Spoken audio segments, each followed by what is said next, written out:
The Mercedes-Benz Dream Days are here with exceptional offers on the CLE Coupe, E-Class Sedan, C-Class Sedan, CLE Cabriolet. Going on now through September 3rd. Learn more at mbusa.com/dream. Mention the odds after the scare with Team USA versus South Sudan. So Team USA still the overwhelming favorite to win the gold. Then it's Canada, followed by France, Serbia, and Greece. Joe Vardon was there covering the event for The Athletic. Joins us on the program. Joe, thanks for joining us. What exactly did you expect going into this game?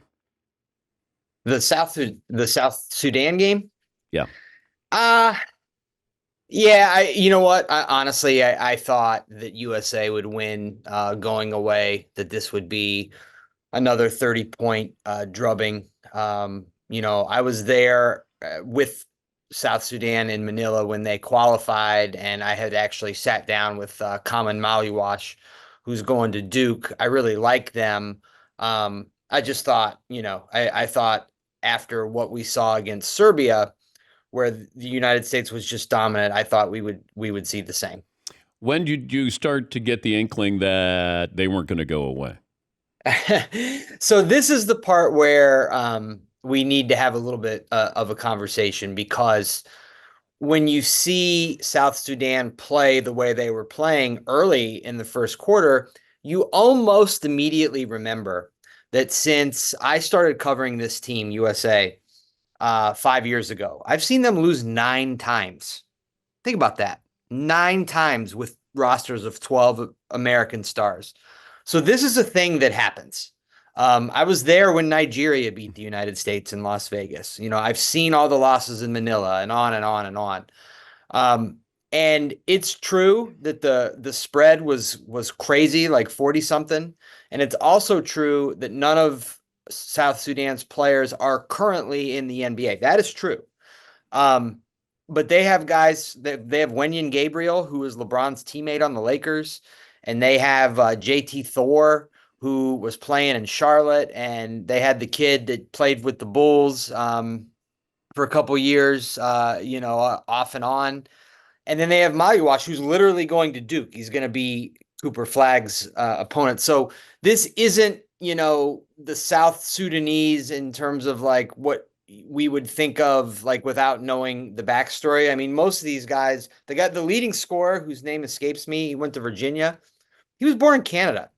He played major American college basketball. So yes, it was a shocker. Yes, it makes you uncomfortable. But when you think about who's actually on that team and you think about what has happened with U.S. basketball over the last 5 years, like, it wasn't as big of a deal as we want it to be. Yeah, but there's the coronation. This is the greatest team ever assembled. It's better than the dream team here. Yeah. Yeah, by me too. I'm certainly guilty of that. I've written it several times.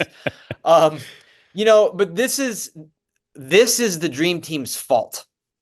When the dream team was created in 92, there was no global basketball. I mean, they were, of course, countries were playing it, but the creation of that team literally led to what we have today, to where these other countries are good. So, the South Sudanese, they are not Angola, the team that Michael Jordan and those guys beat by 80 or whatever it was. It's not that. And I do recognize that the dream team was never challenged. And so the team that's arguably has better players on it than those guys shouldn't be challenged either, except we forget what has happened in the rest of the world. I mean, the current best player on earth is not LeBron. It's not. It's Nikola Jokic. And if it's not Nikola, then it's Luka Doncic. And if it's not Luka, then I guess we have to have a discussion about Shai Gilgeous-Alexander or Giannis Antetokounmpo. Neither of those guys are Americans. So yes, the Americans are the best team. They are the deepest team. They should win the gold. But it's okay if they get challenged, because it's just a different landscape than it was in 92. This is just a wake-up call, not a red flag to you. I think it's both. I mean, like, we could say it's a red flag or we could say it's a reminder. I mean, I mean, you're a very busy man. You've got a lot of sports to keep track of, but did you know they'd lost 9 times in 5 years? I did not. Okay. I mean, so think about that. Like we every 4 years, or if you happen to pay attention to the World Cup, then 2 years out of every four, we tune in and we're thinking, oh yeah, Team USA loaded. They're gonna win. They're gonna run, blow everybody out by 15 or 20 points. And it's actually not like that anymore, for a few reasons. But even when we get to these Olympics, the last USA team that had Durant and Drew Holiday and Tatum and Booker, Dame Lillard was on that team.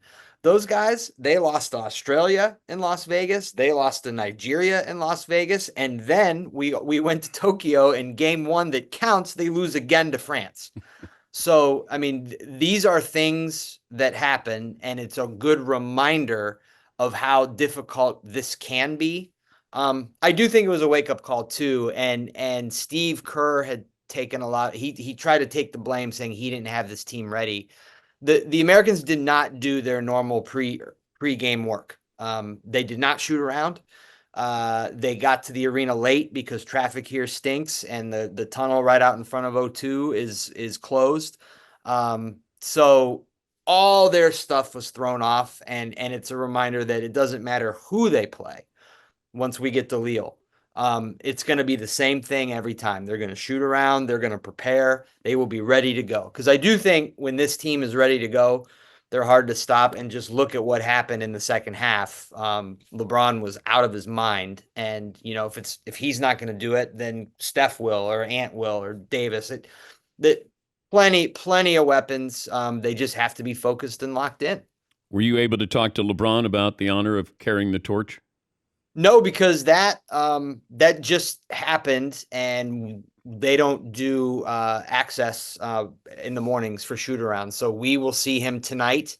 We were talking not with LeBron, but you just before the South Sudan game, talking with some of the USA officials about would there be a flag bearer coming off of this team. And no one actually knew, which I thought was pretty cool. They didn't know yet. When I think the vote was counted over the weekend.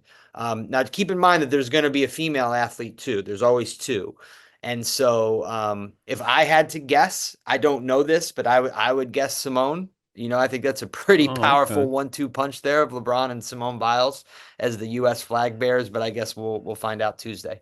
Great stuff as always, Joe. Thanks for joining us. Okay, thanks for having me. That's Joe Vardon, senior NBA writer for The Athletic, covering Team USA as Team USA survives South Sudan.